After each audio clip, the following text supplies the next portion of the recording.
전미수님, 한 주간 동안 댓글 달아주신 모든 분들 감사드리고 댓글 나눔 함께 하도록 하시겠습니다. 성부와 성자와 성령의 이름으로 아멘.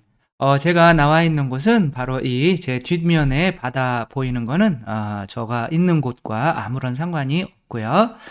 그냥 이제 놀러 다녀야 되는 철이 다가와서, 그리고 제가 바다를 좀 좋아해서 바다 화면으로 시작해 보았습니다. 박안젤라님,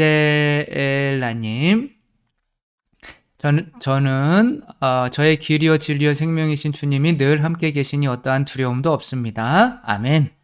하느님을 잃지 않고 사는 삶이 두려움을 없애주었습니다. 제가 가장 힘들었던 때에 하느님을 더 찾고 사랑의 삶을 살아가니 나머지는 주님께서 알아서 해결해 주심을 체험했습니다.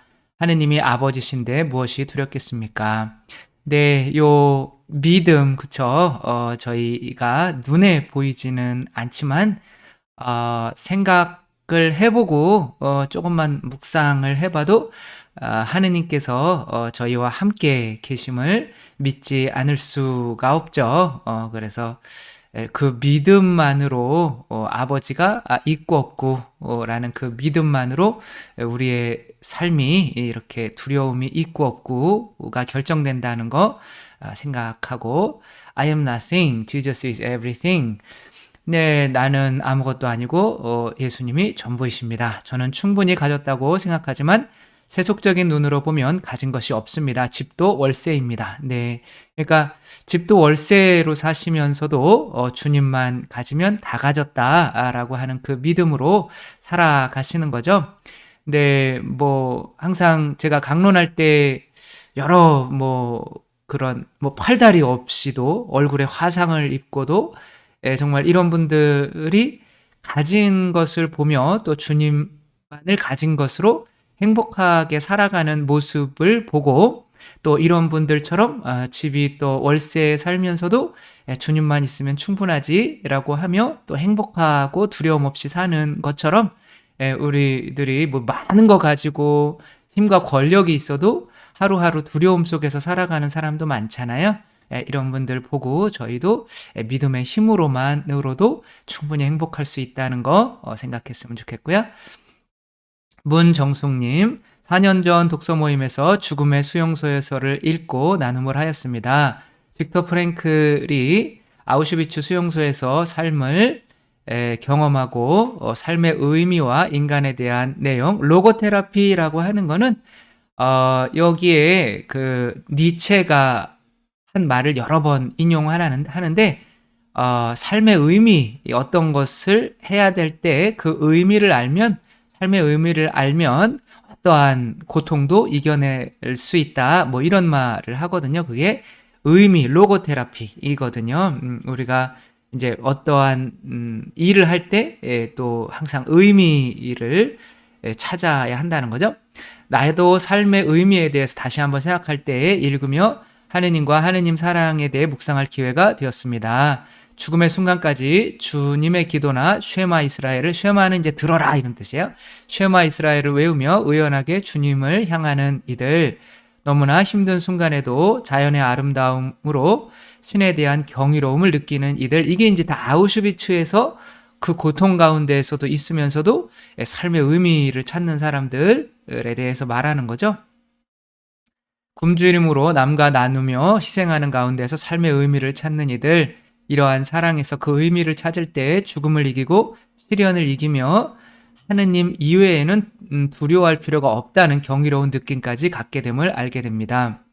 어차피 살아가는데 우리가 믿음만 바꾸면 충분히 행복할 수 있고, 또 돌아가시는 분들, 자살하시는 분들처럼 가진 거 남들이 볼 때는 다 가졌다고 여기지만 내가 왜 살아야 되나? 삶의 의미를 찾지 못했을 때는 그냥 이렇게 자살해버리는 이런 상황들을 볼 때 신이 사실 있건 없건 어쨌거나 인생 삶을 행복하게 살아야 되는데 그 행복하게 살려면 내가 하는 이 하루하루의 일들이 어떠한 의미를 가져야 되는데, 의미를 가지려면 누군가를 기쁘게 하는 삶이어야 하는 거죠. 아이들이 부모가 없으면 공부하는 게 의미가 있을까요? 없을까요? 없죠. 그렇죠? 그래서 우리들이 하느님이 계시다고 믿고, 이제 뭐 확신은 못하더라도 하느님이 계시다라고 믿고 내가 이렇게 하는 일들이 하느님께 기쁨을 주는 것이라고 믿을 때는 우리 삶이 내가 힘들고 어려워도 하는 일들이 의미가 있어지는 거죠. 그래서 성경 공부를 하며 다시 읽을 때는 사랑의 의미가 더 크게 다가왔습니다.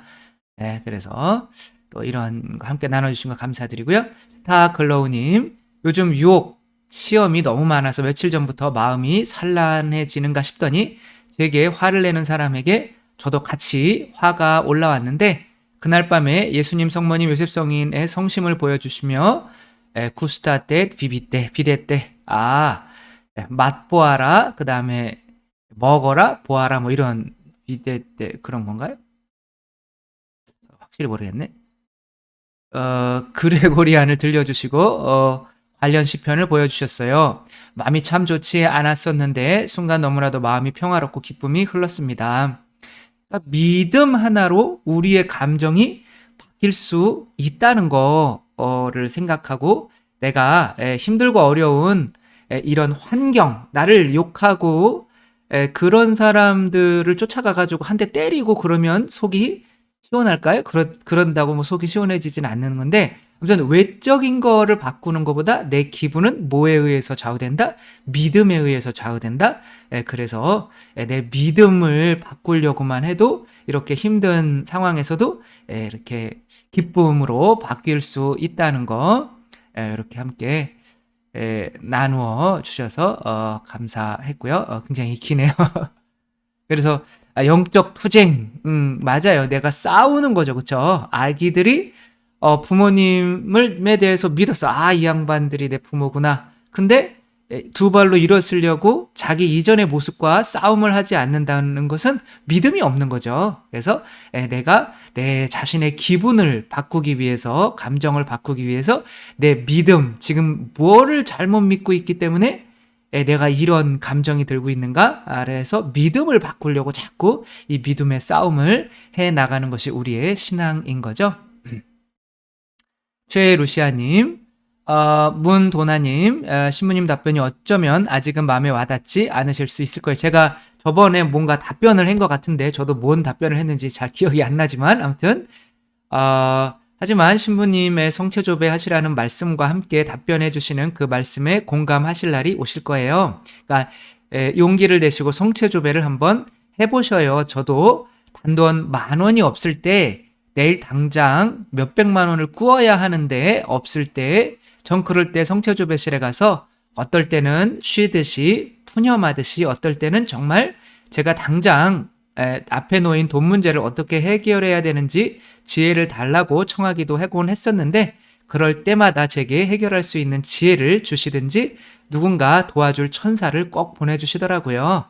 도나 문님, 용기 내시고요. 무조건 성체조배 해보셔요. 이렇게 또 성체조배를 했더니 이렇게 또 잘 풀리더라 라는 그런, 다 됩니다. 여러분 성체조배 한번 해보시고요. 세리자 요한님, 예수님께서 세상 끝날 때까지 너희와 함께 있겠다 하신 말씀에 분명 계신 것 같은데 어디 계실까 항상 묵상하던 중에 갑자기 이 구절이 떠올랐습니다. 창세기 2장 7절에 그때 주 하느님께서 흙의 먼지로 사람을 빚으시고 그 코에 생명의 숨을 불어넣으시니 사람이 생명체가 되었다.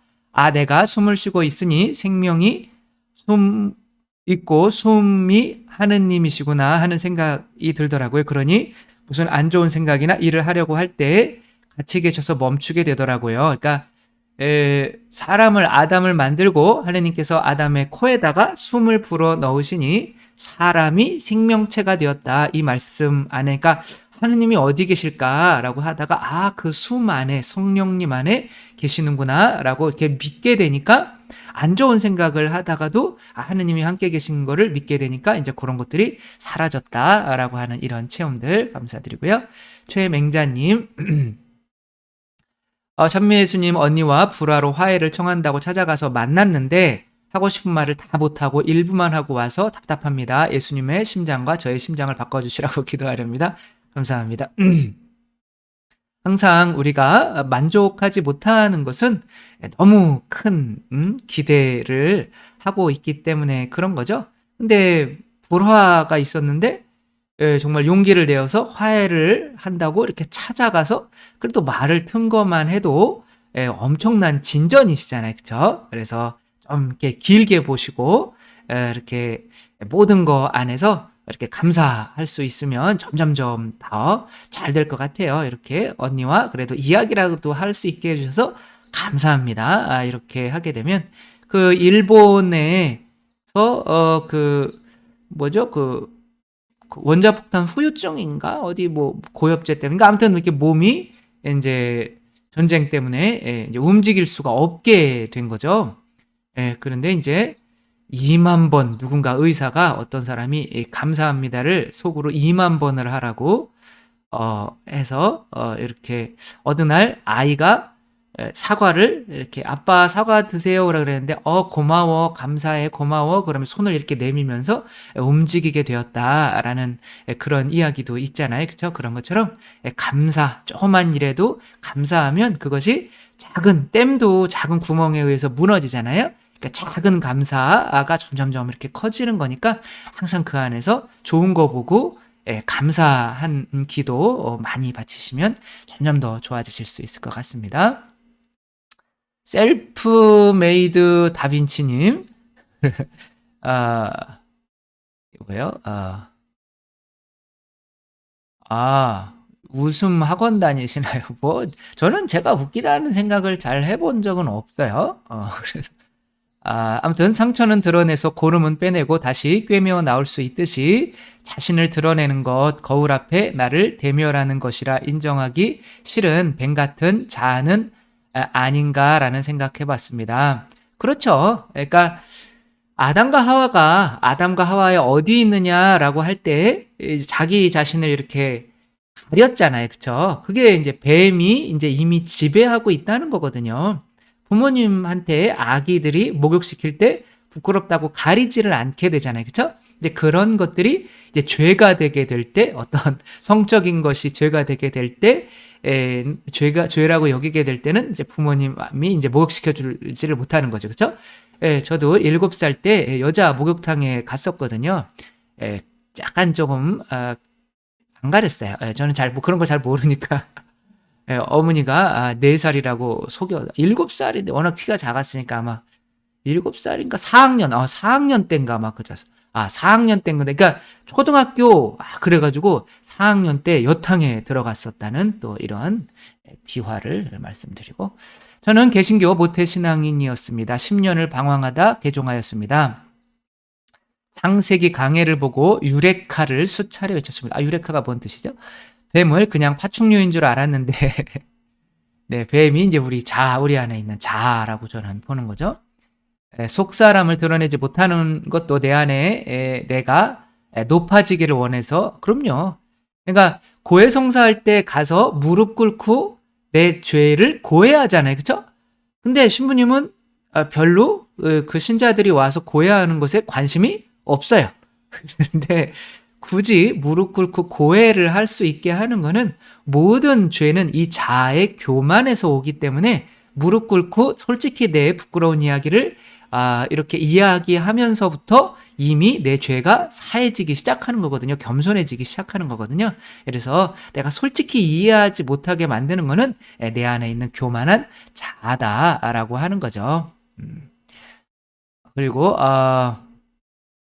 뚠뚜룬뚜룬 그 시작의 음악이 나오면 TV 앞으로 뛰어가서 끝날 때까지 저와 같이 뭐가 본다는 거예요. 저희 집에 성령 충만한 고양이 한 마리가 있어요. 대단하네요. 신부님 강의를 너무 좋아해요. 사진을 보내드리고 싶을 정도로요. 보내주세요. 뚱뚜릉뚜둥뚱 음악이 나오면 TV 앞으로 가서 끝날 때까지 저와 함께 봐요. 마우스 포인터가 움직여서 그런가 했는데 아니더라고요. 신부님께서는 고양이 신자도 있으세요. 너무 기쁩니다. 네. 성령 충만 고양이 한번 진짜 봤으면 좋겠네요. 이마리아님, 신부님 말씀대로 엄마의 유언은 저희 가족들에게 마지막으로 남겨주신 가장 큰 선물이었습니다. 12년 바쳐야 할 7기도를 1년밖에 못 바치셨지만 그래도 12년 동안 바치고자 했던 엄마의 의지를 기쁘게 받아주신 주님 자비에 감사드립니다. 네. 거기에 이제 12년 바치는 시작을 해서 중간에 돌아가셔도 그 은혜를 다 주시겠다고 했으니까 많은 은혜 받으셨을 거고 아마 또 좋은 유언 또 참 큰 가족의 이제 복이 될 수 있을 것 같습니다. UFO님, 제가 어릴 적에 오빠에게 침뱉음, 모욕, 폭행을 당했는데 엄마에게 말하니까 네가 맞을 짓을 해서 그랬겠지. 나이가 들어서도 잊을만 하면 이어지는 폭력에 제가 제발 알아달라 호소하면 엄마는 이제 그만 싸우고 화해해라 하셨어요. 저는 맞싸운 게 아니라 당하기만 한 건데요. 그때 생각했어요. 세상 혼자 사는 거구나. 근데 시간이 지나 혼자 힘으로 살려고 하니 세상은 나보다 더 많이 가진 사람들이 투성이고 마치 저보다 사랑 못 받은 사람이 없는 듯이 느껴지더라고요. 그게 저의 삶의 고통이었어요. 벗어나려고 해도 돌아오는 건 늘 나는 역시 안 되는구나. 내가 뭘 그렇게 잘못했다고 이렇게 저주받은 듯이 삶을 살아야 하나 하는 생각에 늘 우울하고 마음에 시기심이 크게 자라나고 있었습니다. 요즘엔 신부님 강론 듣고 기도하고 예수님 생각하며 조금씩 배웁니다. 남이 뭘 받았는지 볼 게 아니라 맨몸으로 태어난 나에게 일단 생명과 건강을 주셨고 오늘 밤 뜨시고 마른 자리, 잠자리, 맛있는 음식, 직장, 지식, 휴대폰 특히나 천주교로 이끄신 것, 내가 가진 모든 것을 주시는구나. 하느님 맘만 잡수시면 언제든지 이런 거를 도로 가져가실 수 있는데도 또 하느님은 완전한 선으로 공평한 분이시니 눈에 보이는 것과 보이지 않는 것, 세상의 것과 하느님 나라의 것을 하느님의 완벽한 방식으로 조금도 틀림없이 우리 모두에게 똑같이 상 내리고 벌하실 뿐이다. 나라고 남들보다 덜 주고 더 주지 않으실 것이다. 영원을 주관하시는 공평하신 분을 믿는다면 한 치 앞도 못 보는 내가 못 가진 것 같다고 생각한다고 못 가진 게 아니고 더 가진 것 같아 보인다고 더 가진 것이 아닐 것인다 하며 최근 며칠의 복음과 신부님 강론에서 느낀 것이 큽니다. 하느님 계획이 다 있으셨겠지 하는 마음이요. 저는 드리고 감사하고 기쁘게 살고 하면 되는 것 같은데 아직 저런 생각 안에서도 나 하는 것 같아 더 열심히 나 죽이기 해야겠다고 싶습니다. 특히 기쁘게 사는 건 도대체 어떻게 하는 건지 그건 뭐 먹는 건가 싶습니다. 어릴 때 상처 나누라 해서 통 크게 여기에 공개적으로 쏴봅니다. 참 용기 있게 나누어 주셔서 감사드리고요. 이렇게 털어낼 수 있다는 거는 그 룸이라는 영화 그거로 한 거잖아요. 그쵸? 그때 나의 피해 의식에 갇혀 있지 않다는 거잖아요. 그쵸? 지금 그 남자에게 갇혀서 아기까지 거기에서 나와서 밖으로 나왔더니 다른 인간들은 다 편하게 살고 있는 것처럼 아빠는 자기가 그렇게 그런 남자에게 낳은 아기를 쳐다보지 않죠. 그쵸? 그리고 엄마는 그냥 재혼해서 오히려 잘 살고 있으면서 그냥 고생했구나 그러는 것 같고 하긴 한데 이제 아들이 그래서 자살하려고 그러잖아요. 아들이 그래서 자기 머리카락을 심이라고 여기는 머리카락을 잘라서 병원에 있는 엄마한테 힘내라고 이렇게 보내니까 나에게는 나를 사랑해주는 아들이 있구나 라는 걸 느끼고 그래 나를 사랑해주는 아들이 있는데 내가 왜 저 그때의 피해의식에 갇혀있지? 라고 하면서 다시 살 수 있는 힘을 얻었던 거죠. 우리들도 그러니까 과거에 그 상처받은 것에 그것을 이렇게 이야기할 수 있고 거기 마지막 장면이 엄마와 아이가 가서 그 방을 볼 수 있는 용기인 거잖아요. 그렇죠? 그렇게 볼 수 있고 그래 빠이빠이 나는 지금 행복하니까 그렇게 해주실 수 있는 하느님께서 성체 머리카락이 아니라 성체 성혈 말씀 계속 여러분들에게 전해주고 있으신 거니까 하느님 사랑을 더 확신하게 된다면 부모님에게 상처 못 받은 것은 그래 빠이빠이 나는 더 사랑해 주시는 분이 있으니까 라고 치유가 될 수가 있으니까 하느님 사랑으로 모든 것이 치유될 수가 있는 거니까 그래서 뭐 심리학이나 이런 데서는 그런 상처들을 뭔가 이렇게 내가 뭐 작업을 하고 뭐 하고 하라고 하잖아요.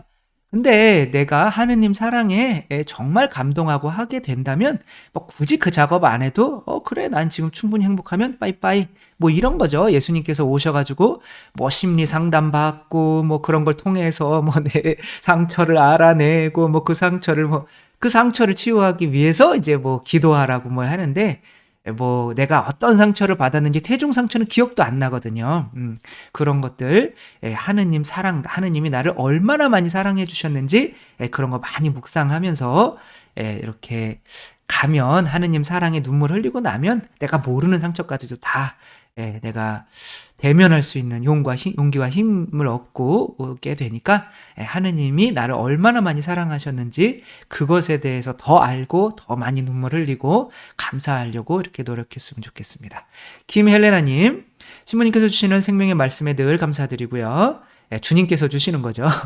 신부님께 말씀드릴 게 있는데요. 주교회의에서 반대한 차별금지법 제정이 어려워지자 이게 이제 차별금지법 하면서 낙태를 약간은 암암리에 합법화하려는 시도가 있었죠. 그래서 그 이름을 평등법으로 바꾸어 다시 발의했다고 합니다. 이게 맞는다면 또 더 큰 문제죠. 이 법이 통과되면 모든 학교에서 성교육 시간에 남녀의 결혼과 함께 동성애, 젠더, 성정환, 트랜스젠더죠. 성전환도 정상적인 성관계로 함께 가르쳐야만 하고 내 자녀가 성전환을 요구했을 때 부모가 반대하는 양육권은 박탈하고 양육비만 내게 하는 법이 말도 안 되는 법이죠. 분류할 수 없는 성적 지향이 그런 무서운 뜻을 담고 있어요. 성으로 차별하지 말라 뭐 이런 거죠. 아무튼 이 법은 경제, 교육, 문화, 법 모든 분야에 적용하도록 명시하고 어기면 막대한 벌금이나 해직을 시켜서 우리나라를 동성애 낙원으로 만드는 걸 목적으로 합니다.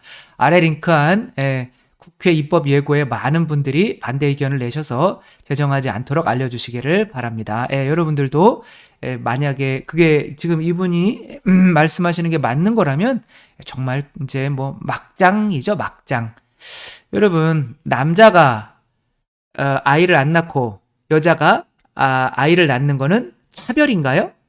그래서 평등해지자고 남자도 아이를 낳아야 된다고 얘기하는 게 그게 평등인가요? 그거는 하느님께서 그쵸? 그건 평등이 아니라 역할이잖아요. 그쵸? 하느님께서 남자 여자가 그런 역할이 있어야만 또 돈 벌어오고 자식을 낳고 자식을 키우고 하는 식으로 만들어낸 건데 그런 역할을 차별이고 불평등이라고 생각하게 된다면 역할의 그러니까 차이를 차별이라고 이렇게 하게 된다면 뭐 끝장난 거죠. 우리나라는. 네. 글로우님, 이 영화 보면서 울었던 기억이 실화라서 더 슬펐던 것 같아요. 아까 룸 말씀하시는 것 같아요. 다행이에요. 자유를 찾아서. 사람에게 털어놓을 때는 분별을 잘해서 돼지에게 진주를 던져주듯 까딱 잘못하다가는 그 이야기를 안 한 것보다 못하게 이야기가 와전된다는가 오히려 덧나요. 맞습니다. 이제 내가 만약에 완전히 이게 상처가 해결이 됐다면 누구에게나 이야기를 해도 돼요. 왜냐하면 그 사람들이 떠들고 다녀도 나는 아무 상관없어요. 난 극복했으니까. 그러나 내가 극복하기 위해서 누군가에게 이야기를 할 때는 굉장히 조심해야 돼요. 아직은 상처가 있기 때문에 그 사람 때문에 덧날 수가 있거든요. 그러니까 내 이야기를 또 잘 들어줄 수 있는 저한테 와서 이야기를 하면 왜냐면 제가 시간이 그렇게 충분하지 않으니까 그래서 아무튼 뭐 정 안 되면은 이렇게 신부님 고해성사 때 많이 다 털어놓으시고요. 제일 좋은 게 고해성사예요. 그래서 어떠한 심리 상담보다도 더 효과가 크다고 증명이 됐거든요. 고해성사가. 그러니까 고해성사 때 다 털어놓으세요. 그때 상처들. 그것이 또 안 된다면 더 창피하다 그렇다면 예수님 앞에서 감실해서 이렇게 감실 보면 혼자 있을 때 막 털어놓으세요. 그렇게 털어놓다 보면 뒤에 분명히 누군가가 앉아서 웃고 있을 거예요. 그럼 속으로라도 이렇게 하란 말이에요. 속으로라도. 분명히 내 안에 그런 것들이 이렇게 다 이야기할 수가 없다면 그런 것들이 내 안에서 썩어서 똥도 밖으로 나와야 되는데 안 누우면은 변비가 되고 그게 썩고 그게 뭐가 돼요? 암이 되는 거 그렇게 되는 거잖아요. 그쵸? 홀리쿠라네라. 네, 신부님 감사하고요. 제 힘으로 용서하는 것이 아닌 예수님께서 제 마음으로 오셔야 용서할 수 있음을 깨달았습니다. 다름이 아니라 신부님께서 묵상하신 내용을 들으면서 미사 지향 및 기도를 할 때 좋은 대학 가게 해주세요, 건강하게 해주세요 등의 미사 지향을 하는 부분으로 이해했습니다. 저는 회사에서 2년 6개월 근무하고 퇴사하고 쉬고 있는데 그 이후에 제가 묵주기도랑 미사봉헌 및 성체조배 하면서 어느 곳으로 취업하고 준비해야 할지 몰라 직장도 이끌어 달라고 청하고 있고, 그와 더불어 대학원의 꿈도 있어서 그 부분도 청하고 있습니다. 이러한 목표와 꿈들이 있는데 제 힘으로 되지 않고 막막해서 예수님께 청하고 있는데 그러한 부분도 잘못된 기도일까요? 그러니까 이제 미사지향이라는 말이 좀 없어졌으면 좋겠다라고 하는 거죠. 그러니까 미사지향, 그러니까 예수님께서 처음에 사도들과 미사를 할 때, 자, 미사를 이제 할 거야. 미사 하는데, 너희들 혹시 또 소원 있어? 뭐 소원 먼저 말해. 그리고 이제 성체 한번 영하자. 뭐 이런 식으로 하지는 않았잖아요. 그쵸? 그렇게 미사지향이 있는 것이 오히려 내가 죽고 내가 내 자신을 봉헌해서 빵과 포도주로 봉헌해서 그 안에 내 안에 예수 그리스도가 오셔서 내가 성체가 되는 것이 바로 미사의 참다운 본질적인 지향인데 미사 지향이라고 그런 것들을 올려놓는다면 미사의 참된 의미가 사라질 수가 있는 거죠. 따라서 그런 돈으로 미사를 통해서 돈을 버는 약간 그런 것들이 조금은 지양되어야 되지 않을까. 내가 바치는 어떤 재물은 바로 뭔 거예요? 내가 빵과 포도주가 되는 그런 내 자신을 봉헌합니다 라는 의미여야지, 내가 바치는 돈이, 재물이 이제 그런 내가 그리스도를 주님으로 인정하는 의미가 아니라 이거 해주세요 저거 해주세요 라고 하면 마치 성황당에서 비나이다 라고 하는 완전히 기복적인 신앙으로 우리 미사가 변질될 수 있기 때문에 그렇게 말씀을 드리는 거고요. 이제 뭐 미사 예물을 바치더라도 그냥 그렇게 나는 이런 거를 또 원하는 게 있습니다 라는 식으로, 그게 미사에 나의 지향이 되지 않고 그냥 그런 것도 바라고 있는데, 진짜 지향하는 거는, 미사 때 지향하는 거는 내가 그리스도가 되는 것밖에 없습니다 라는 식으로 그냥 미사를 드리면 되겠죠. 그래서 그런 것들을 내가 계속 기억하고 있어야 하느님이 알아주시는 게 아니거든요. 하느님은 내가 잠깐 딱 그냥 그런 것만 바랍니다 라고 하더라도, 그리고 말을 안 하더라도 뭘 바라는지 이미 다 알고 계셔요. 그리고 때가 되면 내가 원하는 걸 다 해주신단 말이에요. 중요한 거는 내가 하느님의 자녀가 되고 싶어 하는지 되기 싫어하는지, 그건 거죠. 내가 하느님의 자녀가 되는 것보다 뭐 다른 거를 더 원하고 있으면서 그것만 비나이다 미사 시간에 하고 있으면 과연 들어주실까요? 아니죠. 먼저 하느님께서 미사 때 나에게 원하시는 거는 나를 봉헌하여 내가 그리스도가 되는 거를 원하시는 거를 먼저 들어주면 그분께서도 내가 생각하고 있는 거를 들어주시겠죠. 그렇죠? 그래서 제루뚜르다 성녀에게 그런 말씀을 하셨죠. 어떻게 제가 기도를 생각하지도 않았는데 다 들어주세요? 라고 했더니 네가 내 뜻을 들어주기로 결심한 순간부터 나도 네 뜻을 따라주기로 결심했다, 이렇게 말씀을 하시거든요. 그래서 먼저 미사의 본질적인 의미를 생각하고 하는 게, 그러니까 그런 거를 청하지 말라는 말은 아니에요. 그렇죠? 자식들이 뭐 엄마 밥 주세요, 엄마 햄버거 사주세요, 이런 거 청하지 않고 그냥 제가 나중에 알아서 하겠습니다, 이러는 게 더 징그럽잖아요. 그쵸? 그런 것처럼 뭔가를 안 바라는 게 중요한 게 아니라 더 본질적인 거를 바라야 한다는 거죠. 그러면 그런 것들은 덤으로 해주시는 거니까, 내가 그런 걸 많이 내가 이런 걸 청하는 걸 잊어서는 안 되는데 뭐 이런 필요가 없다는 거예요. 그냥 그런 걸 그냥 바라고만 있고, 내가 진짜로 주님께서 원하시는 거, 내가 그리스도가 되는 거, 그것만을 더 바라라는 말씀인 거죠. 그러면 그런 것들은 저절로 다 이루어 주실 것이라는 거죠. 최맹자님, 예수님께서 저희에게 보여주신 사랑은 온몸 다해 생명까지 내어주신 황금률의 사랑인데, 저는 상대가 원하는 대로 해주는 게 아니라 계산해서 받는 만큼 주려고 하네요. 마음속에 자아가 강해서 주님의 사랑을 베풀지 못하고 성체를 영해도 예수님이 제 안에 살아계실 자리가 없는 것 같습니다. 어떻게 하면 주님의 자리를 마련할 수 있고 어떻게 하면 영적으로 충만해질까요? 그러니까 주님의 자리를 마련하는 거는 내가 나를 봉헌하는 거잖아요. 그렇죠? 그래서 내가 많이 봉헌하면 내가 내 안에 주님의 자리가 마련되는 거죠. 성모님은 주님의 자리를 완전하게 마련해 주셨죠. 그러니까 10% 바치셔서 그랬을까요? 온전히 당신 자신을 봉헌하셔서 그런 거죠. 그렇죠? 그게 뭐예요? 나는 죽었습니다. 그런 거예요. 내가 살려서 봉헌하는 경우는 없는 거죠. 내가 살아있으면 주님께서 내 안에 들어올 수 있는 자리가 적은 거죠. 그렇죠?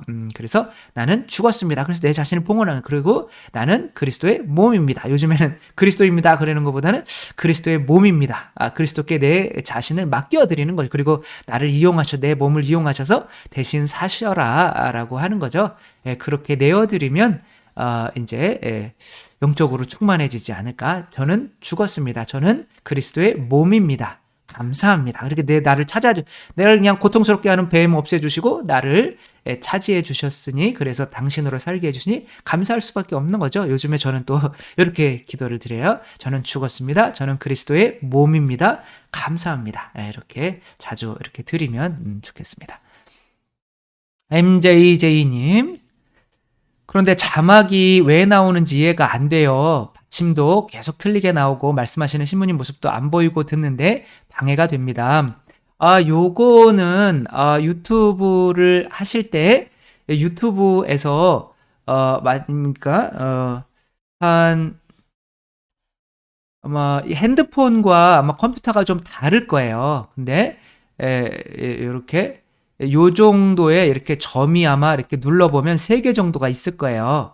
맞나? 요거를 이렇게 누르면, 아니면은 이제 밑에 뭐가 이렇게 설정인가 뭔가가 있을 거예요. 요걸 누르면은 뭐 자막이라는 게 나와요.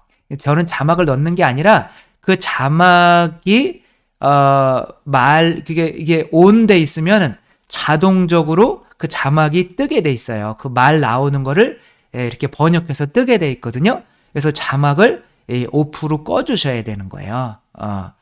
그래서 그렇게 해주시는 거. 혹시 이제 자녀분이나 누가 아는 분한테 자막 좀 꺼줄 수 있냐라고 이렇게 보면 다 꺼줄 거예요. 그렇게 하시면 되겠고요.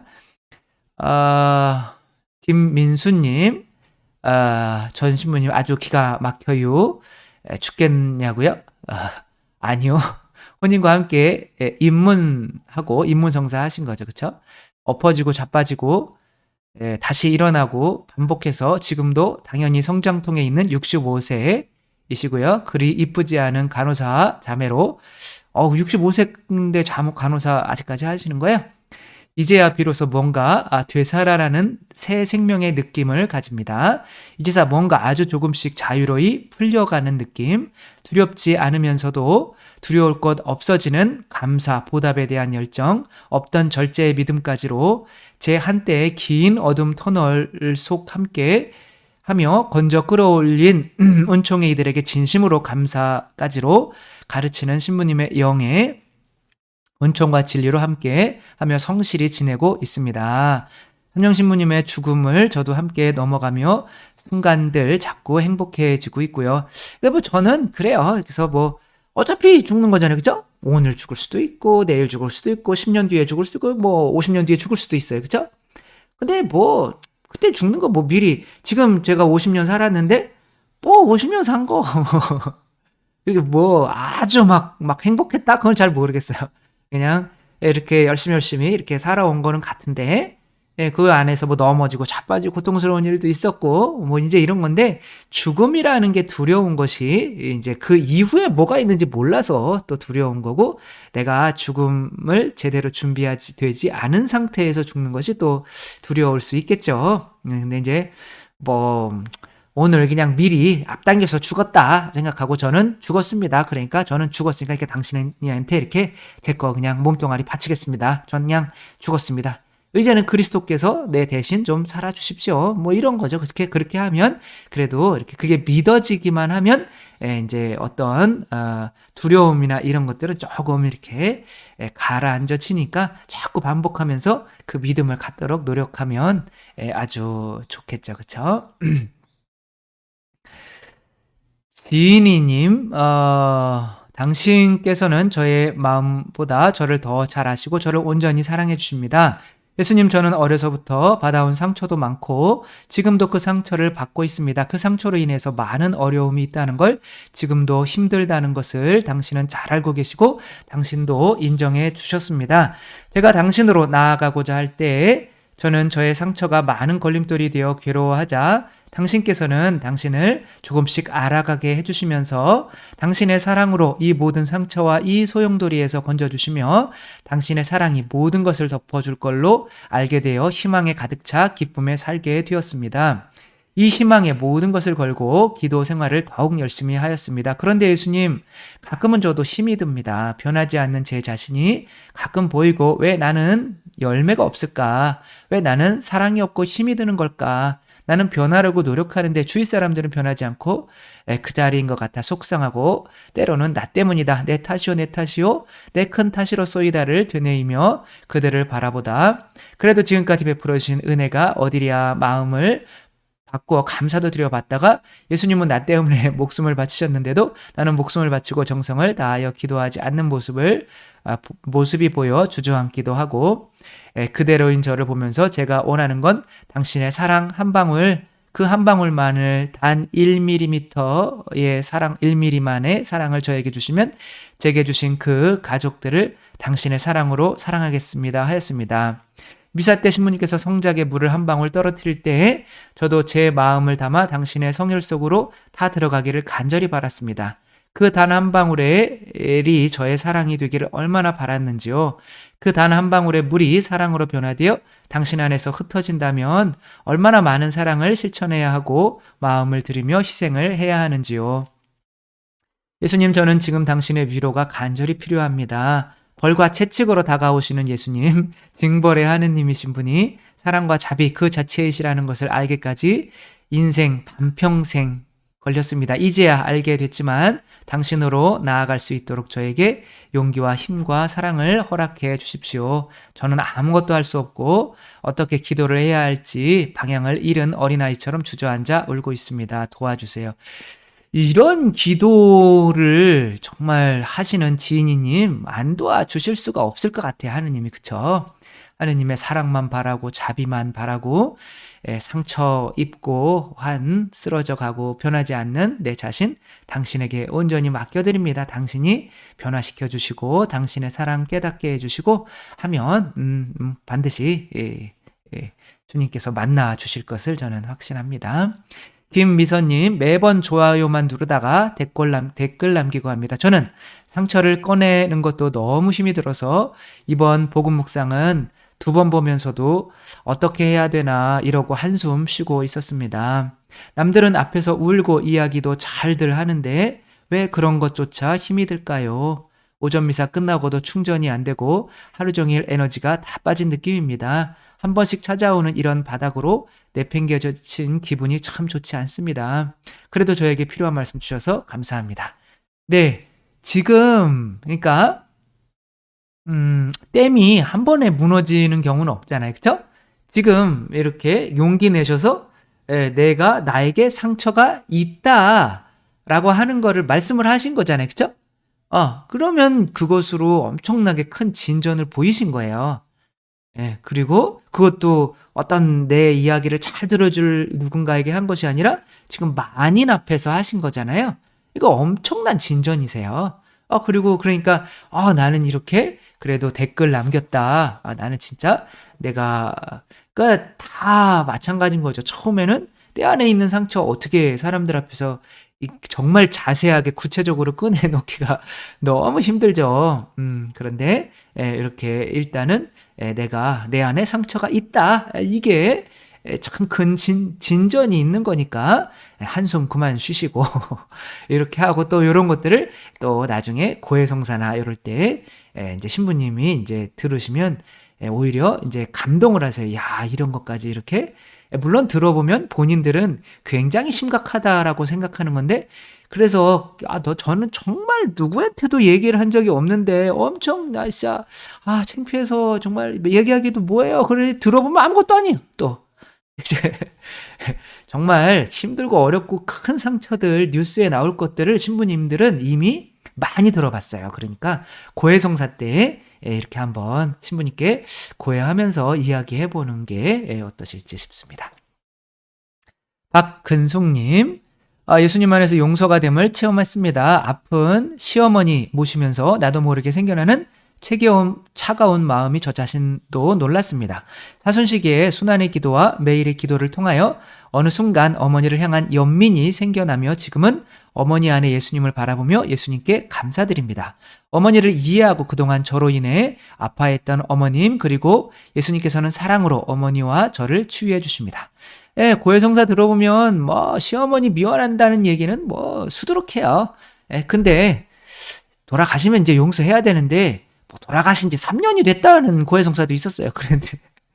그러니까 내가 기도를 안 해서 그래. 기도를 이렇게 하게 되면 성령님께서 맺어주시는 열매가 사랑이니까 내가 내 힘으로 용서하려고 하지 말고 기도를 또 많이 충분한 시간을 하시면 용서가 되니까 많이 하시기 바랍니다. 김카타리나님, 어릴 적부터 광야 체험하신 부모님 덕분에 호된 훈련을 받으셨네요. 제가 우리 아이들도 중학교 때부터 자기들이 방목당했다고 말하곤 합니다. 공부하란 소리뿐만 아니라 큰 소리 한번 내지 않았거든요. 이게 아이들의 자존감을 높여주는 거예요. 그러니까 그때는 불안불안하죠. 얘들이 진짜 자기들 힘으로 내가 터치 안 해줘도 잘 살아낼 수 있을 건지. 애들은 잘 살아냅니다. 물론 비틀거리고 넘어지긴 하겠죠. 2000번, 3000번. 그러나 결국에는 내가 할 수 있다는 걸 엄마가 믿어준다는 그 자존감이 언제는 하게 만드는 거예요. 그래서 12살 이상 넘으면 공부하라는 소리 하지 말아요. 그냥 사춘기가 되면 그래 이제 네 인생 네 거니까 나는 그러니까 천연성체 때까지만 부모님은 내가 너한테 관심 가져주고 키워주는 거야. 이제부터 너 어른이야. 네가 그리고 하느님 안에서 다 해낼 수 있어. 네가 뭐 술 먹고 뭐 엎어지든 담배를 피든 네 맘대로 해. 네가 알아서 해. 네 인생 네 거니까. 이렇게 하면 아이들은 제가 볼 때는 100% 다 잘 삽니다. 물론 비틀거릴 동안은 부모님들이 참아줘야죠. 그러나 어느 순간인가는 진짜 어른이 되어 있을 겁니다. 어려운 일을 의도적으로 겪게 하는 것, 그래서 자신의 한계를 느끼고 하느님을 찾는 것, 부모가 끝까지 책임질 수 없다면 광야 체험을 하도록 해야 할 듯 싶습니다.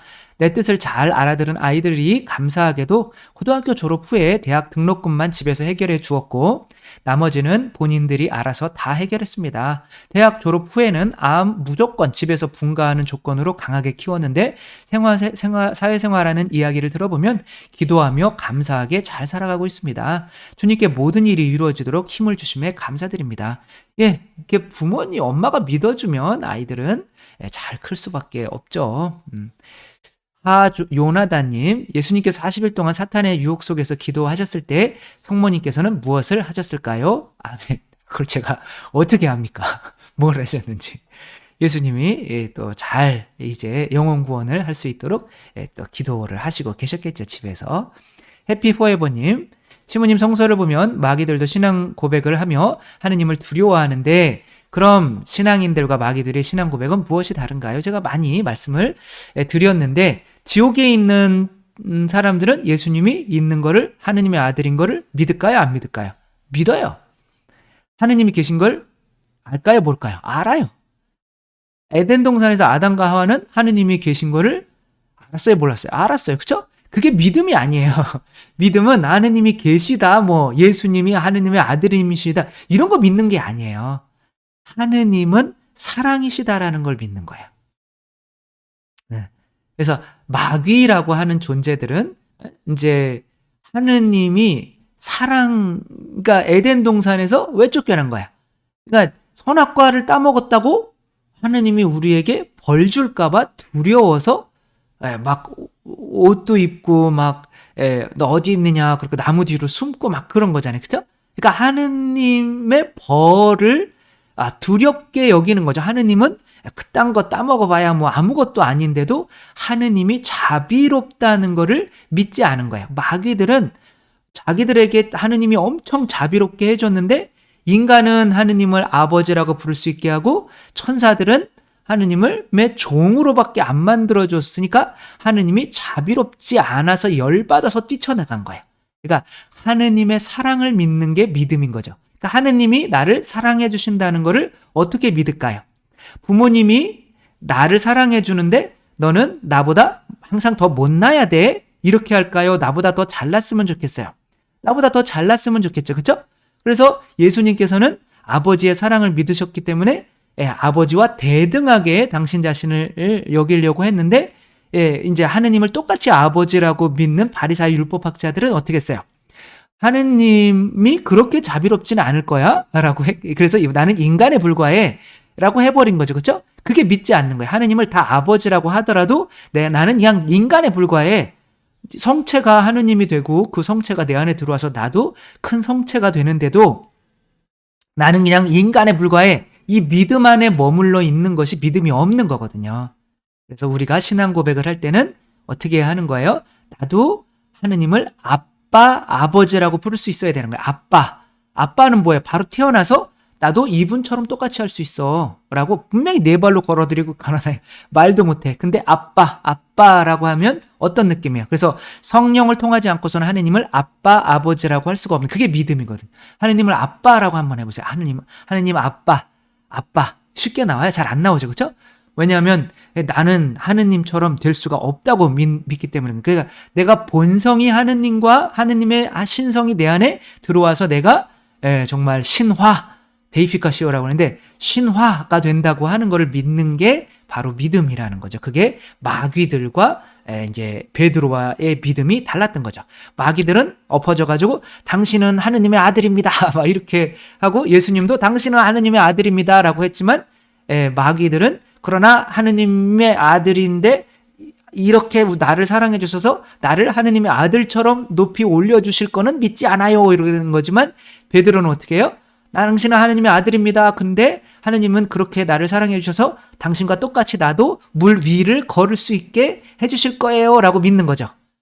이게 믿음의 차이인 거예요. 그래서 내가 하느님처럼 예수 그리스도처럼 똑같이 하느님께서 대해주실 만큼 나를 사랑하신다는 거. 그래서 내가 하늘에 계신 아무튼 하느님을 정말 아빠, 아버지라고 부를 수 있는 만큼 하느님이 진짜 아들로 사랑해 주신다는 거, 그거 믿는 게 진짜 믿는 거죠. 찬미예수님, 입 다물고 밥만 먹던 저희 가족들에게 깊은 성찰과 울림을 주신 신부님께 하느님 아버지의 은총 가득하시기를 기도드립니다. 오늘 사춘기 아이들이 그것도 콕 집어 여자아이들에 대해서 말씀해 주실 때 우리 가족 모두 우리 집 사연 아니냐 하며 일제히 저를 보며 웃었습니다. 더 솔직히 고백하면 엄마가 엄청 세요 하시던 부분에서는 남편까지 통쾌하며 좋아하더라고요. 제 입장에서는 제가 이렇게 잔다르크가 될 수밖에 없었던 사연도 순한 양 같은 남편 때문인데 아침에 그렇게 화나고 밝게 웃고 나갈 수만은 없네요. 양이 엄청 고집이 센 거 아시죠? 어쨌거나 늦은 사춘기로 아이가 힘들어하며 저희 가족들도 모두 지옥에 살고 있었는데 어한체를 통해 신부님을 뵙고 신부님 강의에 몇 주는 푹 빠져 지냈습니다. 몇 주만 빠져 지내셨군요. 그리고 신부님께서 시키신 대로 나름 11조 봉헌도 하고 성체조배, 성경 공부, 가톨릭 교리 등도 열심히 공부하며 제 관심을 하느님께로 향하니 아이들도 남편도 조금씩 달라졌습니다. 무엇보다도 제 자신이 기쁨과 평화로 세상이 달리 보입니다. 그래도 가끔씩 기쁨과 평화가 도망갈 때도 있지만 다시 찾는 방법을 알게 해주셔서 감사합니다. 신부님 강론이 끝나고 남편 출근할 때 아이들에게 아저씨 출근하신다 인사해라. 진짜 완전히 남의 집 아저씨, 남의 집 애처럼 여기라고 그랬더니 진짜 아저씨 출근하신다 인사해라. 너무 재밌으신 것 같아요. 하고 남편에게는 옆집 아이들이니 아이들 쳐다보지 말고 저만 보랬더니 뒤도 안 돌아보고 나가네요. 너무 재밌으신 것 같아요. 아이들에게도 아줌마라고 부르랬더니 엄마는 신부님하고 코드가 맞네 하고 지들 방으로 들어가 버립니다. 얼마나 재밌어요. 그쵸?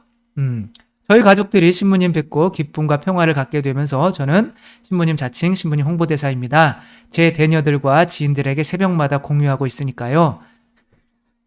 잠자고 있는데 왜 새벽에 공유를 해요? 덕분에 모두에게 인기 짱입니다. 언제나 생명의 말씀 맛깔나게 해주시는 신부님 사랑합니다. 저도 참 감사드리고, 정말 해라는 대로 이렇게 해주시는 모습이 너무나 감사드립니다.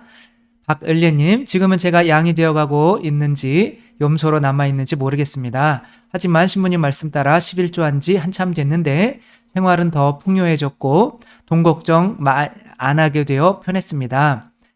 사는 건 예전과 같은데 없다 싶으면 생기더라고요. 이게 11조 내면 이제 그런 거죠. 그래서 하느님께 대한 믿음이 깊어지는 것 같습니다. 요즘은 아직도 쉬고 있는 아이들과 아침마다 감사송 바치고 있습니다. 저에게 주신 모든 것이 다 감사합니다. 늦었지만 공부하러 다닙니다. 욕심내지 않고 행복하게 하니까 젊어지는 것 같아 이 또한 감사합니다. 아침엔 꼭 신부님 복음 묵상 들으며 하루 시작합니다. 감사합니다. 최준영님, 복음 말씀 감사드리고요. 궁금한 게 있습니다. 예수님 십자가에 못 박혀 순환당하실 때 예수님 우측에 우도는 예수님이 하느님이시라고 믿음으로 구원을 받았습니다. 연옥도 면하고요. 이 우도는 세례도 안 받은 것 같고 마지막에 고백만으로 구원을 받는데 설명 좀 바랍니다.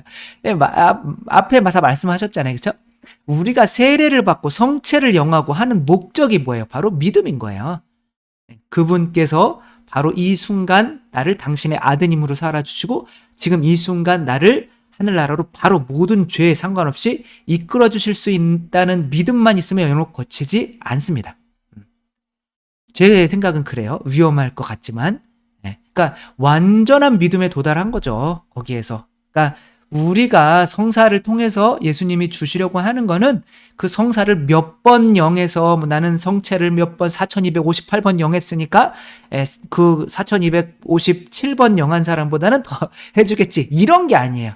그러니까 그걸 한 번 영하더라도 이 성체가 하느님이 되는 것처럼 이 성체를 통해서 나도 하느님이 될 수 있을 만큼 하느님이 나를 사랑하시니까 하느님 저 많은 죄 졌지만 하느님 이만큼 나 사랑하시니까 지금 당장 하느님과 함께 하늘나라 있고 싶어요. 그러면 오케이 그래 천당으로 들어와. 바로 이렇게 직천당으로 갈 수가 있는 거죠. 우리의 목적은 성사가 아니라 그 성사를 통해서 얻어지는 믿음이라는 거. 그 믿음을 통해서 또 형성되는 공동체의 친교라는 거, 그게 목적이라는 거, 이렇게 한번, 이렇게 했으면 좋겠고요. 한진홍님, 제가 요셉 주님의 복음 묵상을 들은 지 채 1년이 안 된 듯한데 오늘 처음으로 딴지를 걸어보겠습니다. 저는 신부님과 사실상 또래 집단인 듯한데 그래서 우리 자랄 때 교육 환경 및 제반 사항을 고려해보면 지금의 요셉 신부님처럼 멋지게 잘하신 건 제 의견으로는 신비 같아요. 저도 신비 같아요. 제가 혹시 멋지거나 뭐 대단한 건 아니지만 정말 저 같은 옛날에 제 모습을 볼 때는 이렇게 된 거는 정말 하느님께서 이렇게 이끌어 주시지 않으면 불가능한 일인 거죠. 혹시 성장 과정에서 오늘 복음 묵상과는 조금 달리 나는 좀 다르다라고 생각해 본 적은 없으셨는지요? 오늘 덕분에 저는 항상 남들과 다르다라고 생각을 했어요. 그래서 나는 특별하다, 나는 다르다. 근데 약간 그때 세속 육신 마귀를 쫓을 때 나는 천상천하 유아독존, 나는 주인공이고 다른 사람들은 다 나를 위한 엑스트라라고 생각을 했어요. 그게 교만인 거죠. 그러면 다른 사람, 나는 특별하니까, 나는 특별한데 왜 잘 안 되지? 뭐 이런 거죠. 근데 지금은 오히려 그런 특별하다, 다르다라는 생각을 지금은 안 하고 있는 거죠. 그러니까 오히려 나는 다르다, 특별하다라고 하는. 근데 이제 지금에서의 그런 거는 어렸을 때부터 나를 조금 이렇게 불러주셨기 때문에 다른 사람들과는 하느님께서 나를 불러주신 면에 있어서는 그래서 왜 나를 이렇게 불러주셨을까? 그런 면에서는 조금 다르다라고 생각이 드는 면은 있지만, 그러니까 나는 예수님입니다. 나는 이 그리스도입니다. 나는 그리스도의 모임입니다. 그렇게 할 때는 너무 뭐 그거에 비해서 잠자리에 들 때마다 후회되는 일이 너무 많으니까 뭐 '나는 남들과 다르다.' 이런 생각을 할 수 있는 그런 시간은 없는 것 같아요. 여엘리 님. 항상 유튜브 말씀 잘 듣고 있고요. 그리고 가끔 피카소 어머님 얘기를 듣다 보면 의구심이 생깁니다. 피카소가 예술과 능력적으로 천재이고 세상적으로 성공했지만 여러 여자들과의 관계 등 뭐 아주 안 좋았죠. 문란했죠. 그 삶은 그리 아름답지 않았다는 생각은 하고 있는데요. 그리고 고흐도 작품이 훌륭하지만 결국 삶을 자살로 끝낸 걸로 알고 있습니다. 신앙적으로는 어떻게 받아들여야 할까요? 그러니까 이제 뭐 저는 이분들이 이제 믿음이 나는 하느님, 나는 그리스도입니다. 뭐 이런 믿음으로 간 게 아니잖아요. 그죠? 그러니까 이 믿음이 나는 하면 할 수 있어라는 훌륭한 예술가가 될 수 있어라는 거를 믿은 거죠. 그러니까 유태인들이 그런 큰 성과를 낸다고 해서 유태인들을 쫓아가자는 건 아니잖아요. 그죠? 우리는 세상에서 뭐 많은 돈 많은 부자나 뭐 노벨상을 타는 사람이나 엄청난 화가나 뭐 이런 사람이 되자는 게 아니고 우리의 믿음은 믿으면 된다라고 하는 예로 이 사람들을 들어준 거지. 그래서 이 사람들이 믿어서 이렇게 된 것처럼 우리들도 내가 그리스도라고 믿으면 온전히 그리스도가 되어서 예수님처럼 이 세상 두려워하지 않고 또 엄청나게 많은 사람들의 영혼을 구원하는 또 큰 일을 하고 보람 있게 그 영혼들을 데리고 하느님께 갈 수 있는 사람이 된다는 거를 이제 말씀드린 거니까. 그러니까 우리의 믿음은 뭐 이렇게 믿는 대로 된다라는 예를 드린 거인 거죠. 그래서 오늘 하루도 바다를 보면 정말 겸손해지는 것 같아요. 저 안에 뭘 안다고 생각을 하고 이렇게 있어도 내가 뭐 대단한 생명이라고 하고 있어도 이 안에 들어가면 죽잖아요. 그쵸? 그리고 저 안에 어떠한 일들이 벌어지고 있는지 모르잖아요. 그쵸? 그러니까 이 세상에 있는 것들 중에 바다라고 하는 유한한 하나의 이 바다 앞에서 선 한 명의 어린 아이가 되면 자연적으로 좀 겸손해지는 것 같아요. 그래서 저는 바다를 보는 걸 좋아해요. 한 번은 혼자 여행 가서 바다를 밤새 보고 있었어요. 물론 소주 2병을 깠죠. 그러며 근데 아무튼 그런 것처럼 이제 바다 앞에 선 어린아이의 모습, 그게 바로 하느님 앞에 선 또 나의 모습인 것 같아요. 또 그런 마음으로 그 바다와 같은 어마어마한, 바다보다 훨씬 무한히 크신 분이 내 안에 들어와 계시고 나를 그만큼 크신 분으로 만들어 주셨다라는 거는 엄청난 일인 거죠. 우리들 그런 자존감으로 또 한 주 또 열심히 살아가셨으면 좋겠습니다. 주님께서 여러분과 함께 전능하신 천주 성부와 성자와 성령께서는 여기 모인 모든 이에게 축복을 내리시어 길이 머물게 하소서. 주님과 함께 가서 복음을 전합시다. 하느님 감사합니다. 성부와 성자와 성령의 이름으로 아멘. 감사합니다. 사랑합니다.